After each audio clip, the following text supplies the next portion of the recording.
Hello guys, welcome back to my second video. I have done my previous video about post-colonial theory in general. In this video, I will discuss about the important concepts in post-colonial theory. I have written down these important concepts like ambivalence, alterity, diaspora, and habitability. So, just brief revision. Uh, I would like to tell that post colonialism is a study of the effects of colonialism on cultures and society, and it is also concerned with both how European nations conquered and control third world cultures and how these groups have since responded to and resisted those encroachments. Now, we have to remember that post colonial is not just a literary theory, but it has something behind. Post colonial is considered both a body of theory and also it's a study of political and cultural change.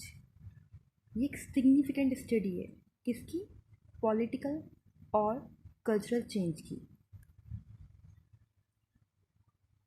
Now the first important concept that is related to post colonial theory is ambivalence. What do you mean by ambivalence?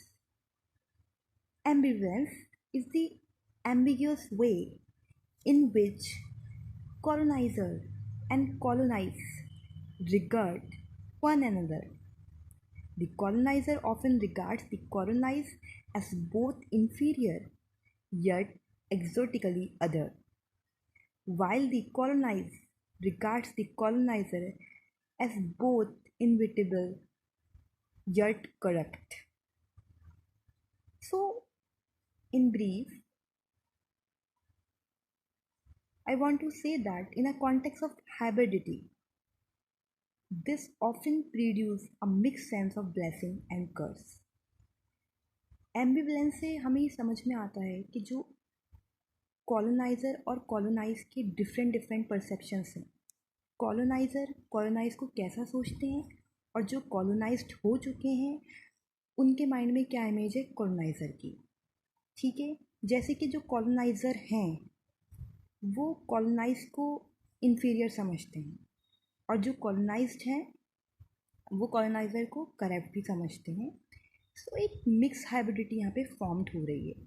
Mix perceptions हैं, दोनों के अलग अलग perceptions हैं. Okay, ये आप ध्यान रखिएगा. Now second point is that alterity. So what do you mean by alterity? Alterity is a state of being other or different, the political, cultural, linguistic, or religious other. And in general term, we can say that it is a study of the ways in which one group make themselves different from others. Alterity भी आपको ये depict कर रहा है कि coloniser और colonise आपस में कैसे डिफरेंट हैं एक दूसरे से इन the context of political context ले लिए, चाहे आप वो कल्चरल कॉन्टेक्स्ट ले लीजिए, चाहे आप लिंग्विस्टिक कॉन्टेक्स्ट ले लिए या आप रिलीजियस ले लिए, वो कैसे एक दूसरे से डिफरेंट हैं. Now the second important term is diaspora. आप लोगों ने डायस्पोरा राइटिंग्स का नाम सुना होगा और ये बहुत ही इम्पॉर्टेंट राइटिंग्स हैं in the context of post colonial theory. तो ये क्या चीज़ है diaspora? It is a voluntary और enforce migration of people from their native homelands. Okay, diaspora literature is often concerned with questions of maintaining or altering identity, language, cultural, while in another culture or country.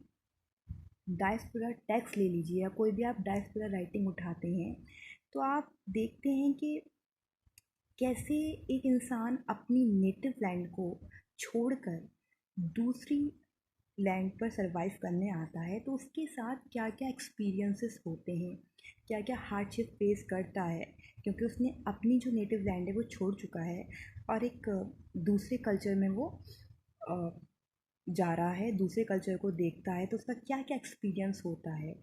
और diaspora writing जो है बहुत ज़्यादा emotional भी होती हैं, क्योंकि वो हमें एक फ़र्स्ट हैंड एक्सपीरियंस बताती हैं कि जिसने अपनी नेटिव लैंड को छोड़ा है और वो सर्वाइव कर रहा है दूसरी कंट्री में या दूसरे सिटीज़ में, तो उनका क्या एक्सपीरियंस है। That is all about diaspora, जहाँ पे इसके थीम्स होते हैं, थीम ऑफ आइडेंटिटी और थीम ऑफ मेमोरी, मेमोराइजेशन। मतलब हम अपनी रह तो हम न्यूयॉर्क में हैं, लेकिन अभी भी हमारे जो सोल है वो उसमें इंडिया बसा हुआ है। आप इस तरीके से समझ सकते हैं। नाउ एक छोटा सा एग्जाम्पल दिया है मैंने ये। Now the fourth important term is that is hybridity. Okay, so hybridity का क्या मतलब है। हाइब्रिडिटी का मतलब ये होमी के बाबा का कॉन्सेप्ट है हाइब्रिडिटी का। इसका मतलब भी ये कि मिक्स कल्चर, कि मिक्स लैंग्वेजेस या मिक्स कल्चर या मिक्स कोई भी इन the context of language, in the context of clothing. तो आपके जो जहाँ पे मिक्स हो जाते हैं, जैसे कि अगर आप इंडिया में रह रहे हैं तो आपका इंडिया का भी कल्चर है, और अब आप अगर दूसरी जगह जाते हो तो आप जैसे न्यूयॉर्क जाते हो तो आप वहाँ का भी कल्चर अपनाओगे। तो आपके जो कल्चर हो रहे हैं ना वो मिक्स हो रहे हैं, वहाँ का भी कुछ सीखने को मिल रहा है और जो आपका ऑलरेडी सीखा हुआ था वो भी मिक्स हो रहा है। तो इसको हम all about this is in brief हम कह सकते हैं हाइब्रिडिटी का मिक्सचर, एक तरीके का मिक्सचर है। ठीक है, तो ये कुछ इम्पॉर्टेंट पॉइंट्स थे पोस्ट कॉलोनियल थ्योरी से रिलेटेड जो मैंने डिस्कस किए हैं। आई नो ये ब्रीफ हैं, बट एक जनरल आइडिया के लिए सही रहेंगे। Okay, thank you for this.